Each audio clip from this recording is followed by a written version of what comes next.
Okay, welcome everyone. Today is September 6th, Friday. Thank God for that, right? First week of the fall semester here in 2024. Today I want to go over the rubric for my English 252 classes. So this rubric really pertains to the idea of how your four essays, your final polished essays this semester, which include, uh, according to what we went over, during the course outline YouTube video that you hopefully watched by now. I think the majority have in looking at the count of views on YouTube. We went over the idea of last class, the idea of your four essays. So we have the personal essay, which would be your first essay. You're going to get a lecture on that next week in terms of what the elements of personal essay are and what the expectations and groundwork for that will be. So the personal essay, you're going to turn that in for a final at some point this semester. The expository essay would be the second essay this semester. The expository essay is also called the informative essay. You're just informing the reader on a subject matter that you choose. The argumentative essay would be the third essay. You're arguing on behalf or persuading the reader on a subject matter that you choose. And then your final essay is the research essay. And we're going to lecture on that later, but just as a quick and fast idea of what the research essay is. It's typically argumentative in nature, so you pick a topic that you're going to persuade the reader on. It could also be informative in nature, so it's sometimes the combination or the blending of informative essay or expository and argumentative. But we're going to get to that much later in the semester, towards November time frame. But today I want to go over the rubric. All those four essays are going to be judged against, among other things, this rubric that we're going over today and what that means. What exactly I'm going to look for. This rubric pertains to all my classes. So it does pertain to an English introductory composition class, which is our class, but it also pertains to literature. How do we critically analyze literature? That is to say, how we read books, novels, books of poetry, short story, creative nonfiction, and how we apply critical analysis. All right. So some of this will heavily apply. It's a short video. I think we're going to be about 16 to 20 minutes long here today. Someone will apply to literature. I'll glance over that because it really doesn't pertain to how we analyze the various texts and essays we're going to look at this semester. But if you take me in the future for English 202, 203, 235, which is poetry, and the other two are literature, it will pertain to that. But for today, some of those aspects we're just going to glance over. But the ones I'm going to drill down on, the concepts I'll drill down on today with regard to this document that we're looking at, the rubric, I'll point out how it applies to our essay writing. So calculations of the participation grade, right? So we have participation grade in this class. So your participation, I'm reading directly from this document, is based on your overall contribution to our class and the conversations we develop here.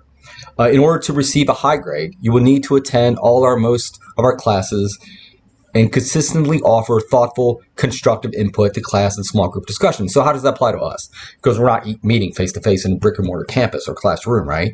It just means listen to the videos, my lectures that I send you, these YouTube lectures, right? Listen to them, one, maybe two times in order to glean the major concepts that are taking place. Do your chapter summary so you can glean the major concepts that are highlighted in those chapters.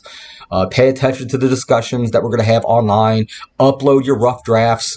When I send you the email to say, hey, this is today, you have to upload your rough draft to Blackboard, and I'll give you detailed instructions on how to do that.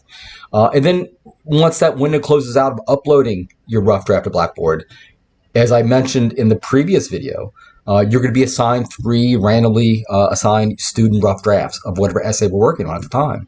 And you have to give commentary on that, correct? And that's stuff that's going to come later. I'll give you more detail on that later on. So be aware that the quality of this input, right, your feedback for your peers, is worth much more than its quantity. That is to say, genuine insights and carefully phrased ideas are valued over mere rambling or the sharing of unsupported opinions. So when you give feedback later on in the semester on rough drafts that are assigned to you from your fellow peer students in this class, you simply don't want to say, hey, that was a really great essay, and that's it. Or, I think your essay needs work. Give substantive detail, all right? Give input so that the student and yourself can go back and actually incorporate change or celebrate areas that are well done, right, within the essay. As I mentioned before in the prior YouTube video that I sent on the course outline, we just don't want to give generalizations, right? We want to give really detailed feedback. Hopefully, it doesn't need to be much. 1 or 2 sentences is fine of feedback. That's generally what I see each semester. Students whose attendance is excellent, again, I can't really track attendance, so who demonstrate that are keeping up with the reading and who share their informed responses with the class tend to score very well, A or A plus on participation. So how that applies to us, this is not a literature class, right? So we're not really going to read large body of works and then give feedback on that, but we will read the essays, as I mentioned, the rough drafts by your fellow students. Give that feedback. That'll give you a participation grade. So just give whatever feedback you can. That's going to check the box for participation. And meet the deadlines for all your essays, for when the finals are due and when the rough drafts are due, and meet the deadlines for your chapter summaries. And typically people do well. They just meet that criteria. Other behaviors, I'm still just reading from this document, will tend to lower students' participation grades, such as repeated absences and disruptive behavior. Again, that doesn't really apply to our class. It's just purely online. If you're wondering about how you're doing on your participation grade and how you might improve it, do come by during my office hours to chat. So my office hours are simply reach out to me via email and say, hey, I'm curious about my grade. I'm curious why it's so low. If that's on an essay, I'll point you to the course outline grade scheme, the schemata that's at the end of the course outline, but I'll also point you towards the rubric. And if that doesn't satisfy your answer for your grade and justification for your grade, then I'll simply break down within the essay where why it achieved a grade, whether it's high or low.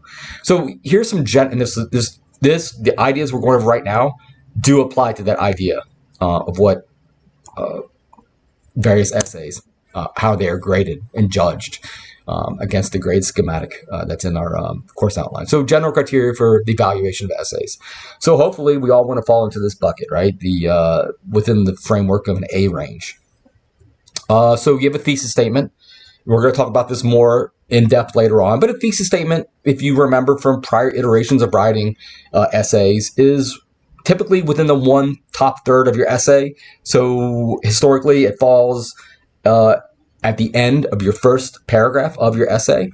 So in the opening paragraph, you might give a hook, what really brings the reader in. You might give some background information. Typically, that's what happens next, right? To contextualize what your essay is actually.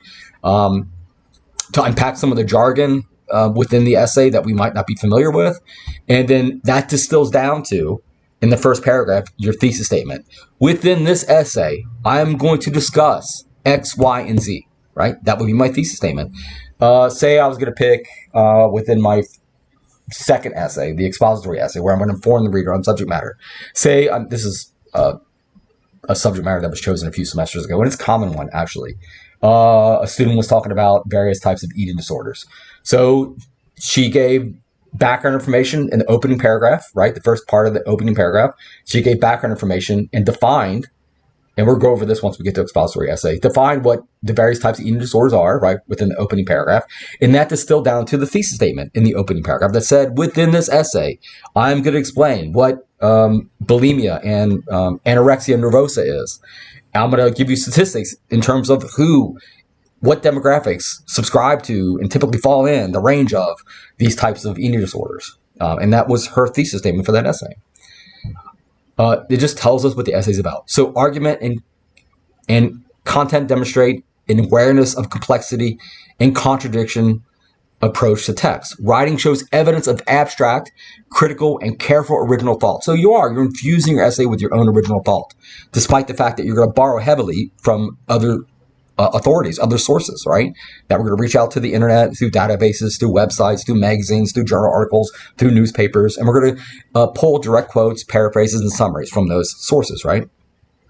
Your thesis statement, what the essay is going to be about, right, provides a strong, coherent, critical argument which is developed through the course of the essay. So we talk about critical argument. That's not going to be 100% important or crucial or dire until we get to our third essay in this class, and that's the argumentative essay, right? Once we get to the expository, the second essay of this semester, the expository only attempts to inform. It does not attempt to persuade. I'll talk about that when we talk about the elements of expository essay about a month from now. But just know once we get to the argumentative essay, that is exactly what you're going to do. You're going to argument or persuade on behalf of a chosen subject matter of which you choose. So second bullet point here under A range, paragraphs and sections of the argument. Just think about argument just as essay. Sections of the essay are structured and linked logically and fully integrated into overall argumentation. The essay is structured by its argument rather than by its descriptive analysis or chronological explanation. So that's really what this is saying. You don't want to write an essay where you read a book and you're just giving a book report, right? That's called stenography, where you're just repeating what the book was about. We're not doing that. We're not going to read an essay and then, sort of summarize what the essay's about. We're not going to say we're going on that same idea that I chose, that a student wrote about, anorexia and bulimia, so eating disorders. She's just not going to cover in that essay how to define what those eating disorders are, right? You're going to hopefully choose how you want to steer that essay about the subject matter of eating disorders. For example, right? Let's see. Careful, detailed reading of the text demonstrating a critical and analytical engagement. So quotation and explanation of key textual passages. So it's not enough to say, hey, according to Dr. Mike Johnson, who's a leading expert in anorexia, quote, anorexia tends to happen during adolescence in the age range of 13 to 19 years old, right? So we want to give greater context of that quotation, that direct quote, right? How it has to do with our own essay. Always bring it back, I say, to our thesis statement, right? What the essay is going to be about. That's important. Once you get to say page 2 or page 3 of your essay writing in your rough draft or hopefully in your polished final draft, right? You might want to go back to your thesis statement once you get to page 3 and say, hey, maybe you lost track or focus what this essay is actually about. What is it attempting to communicate to the reader?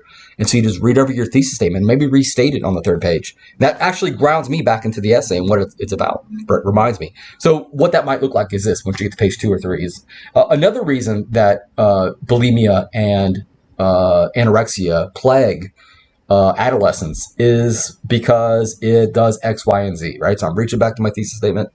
I'm repeating it, not verbatim, but repeating it to the reader so they know how we're still grounded within the essay.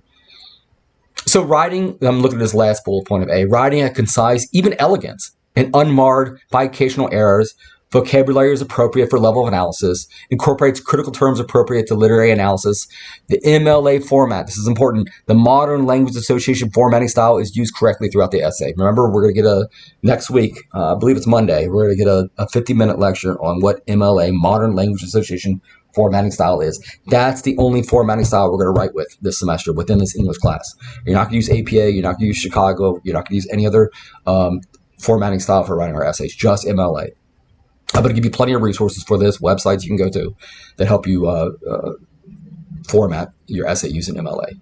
So we're going to write concisely. We're not going to put fluff, what's called fluff, within our essay. We're going to compress it. We're going to take out language that is not needed. We're going to take out jargon that's not needed.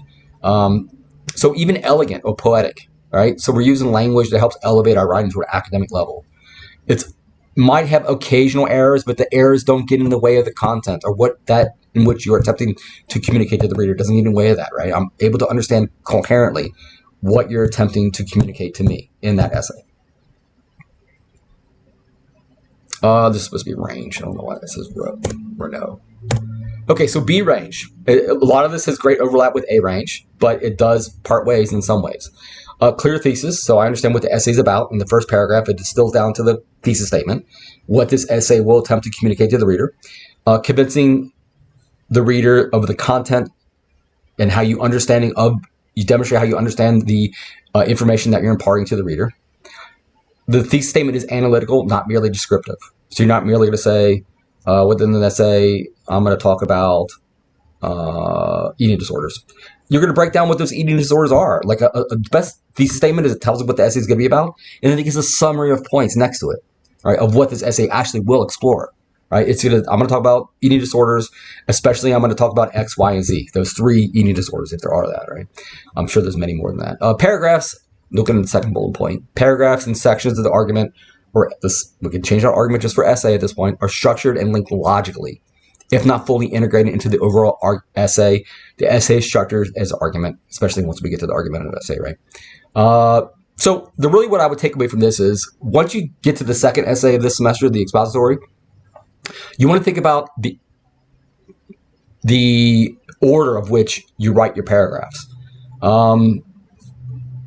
Some people come up and say, oh, we're supposed to write a 5-paragraph essay. No, not necessarily. We've broken ranks with that idea a long time ago in English class. It can be much longer than 5 paragraphs. It could be 20 paragraphs. It could be 1 paragraph. Typically, it's not that, right? But it can be.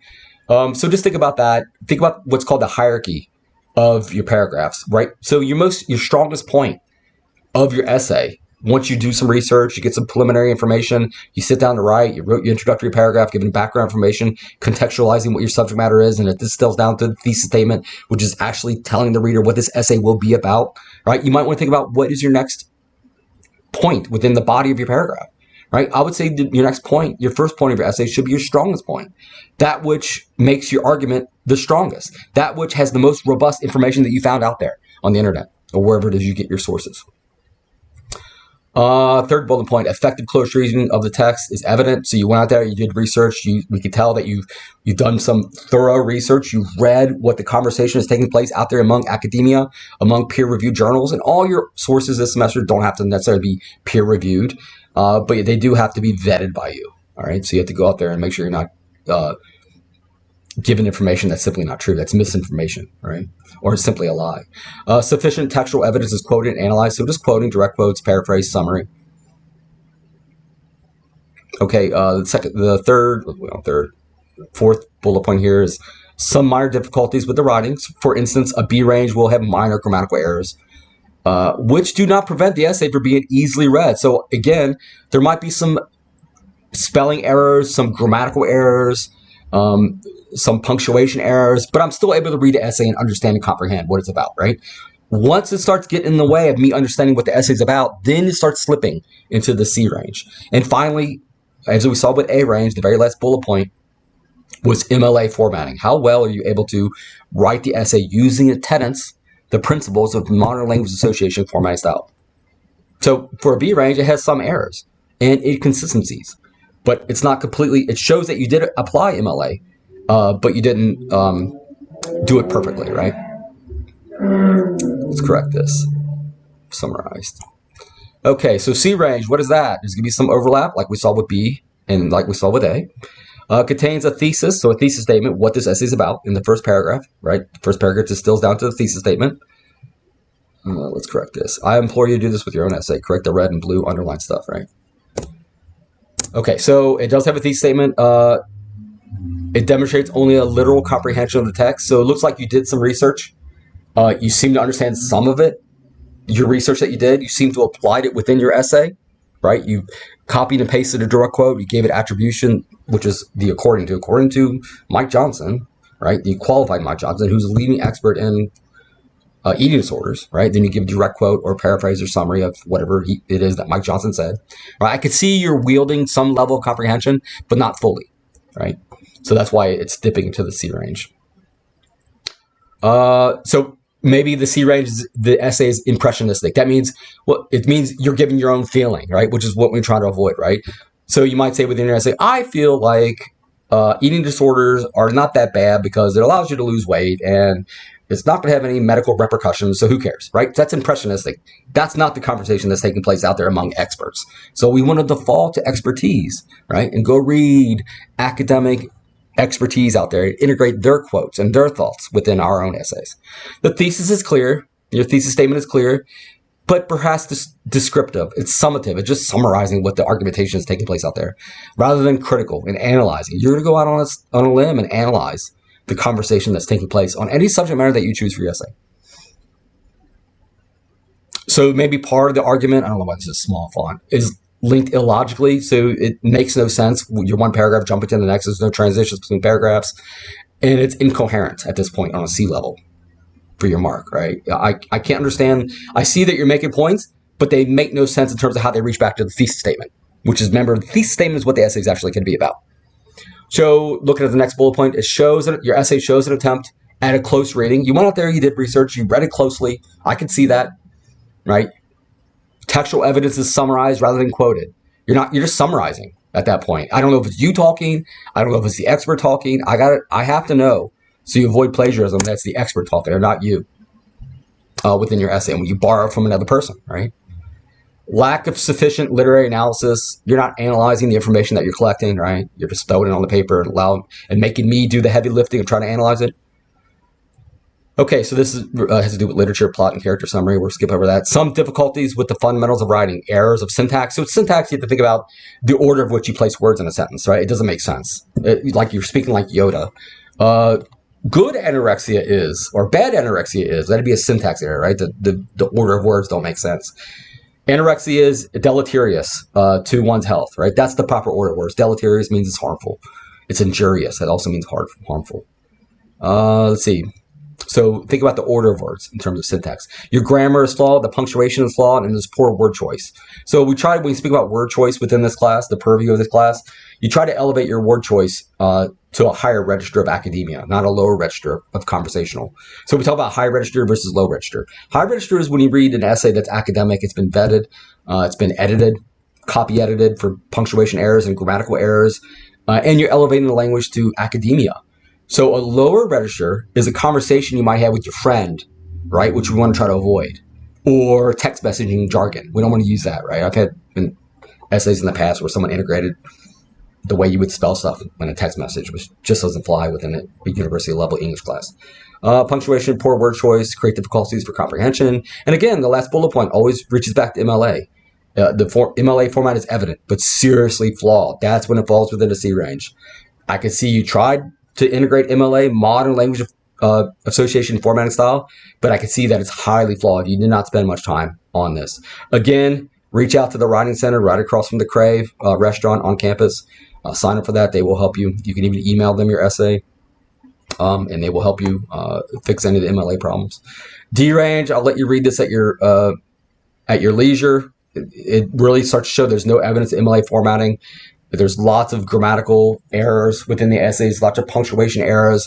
It's not cogent. There's not a tight argument. No, this is supposed to be format within the essay. When we get to the argumentative part of this class, if it's informative, like an expository, it's not very informative. You can see that you were rushed. You didn't spend much time copy editing your writing.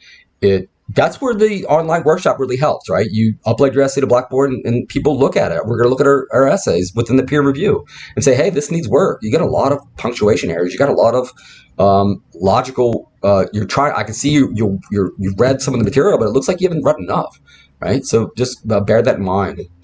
Read this at your leisure, these points that really help you write a better essay. I'm going to send this to you. The actual PDF or the Word document of this. If I could convert it to PDF, that'd be great. I'll send that to you. I'm going to post it to Blackboard as well. Email me. As always, if you have any questions, nothing's due next week. Just you listening to the lectures. Listen to the course outline lecture. It's very important if you have it already. Listen to the entirety of this lecture.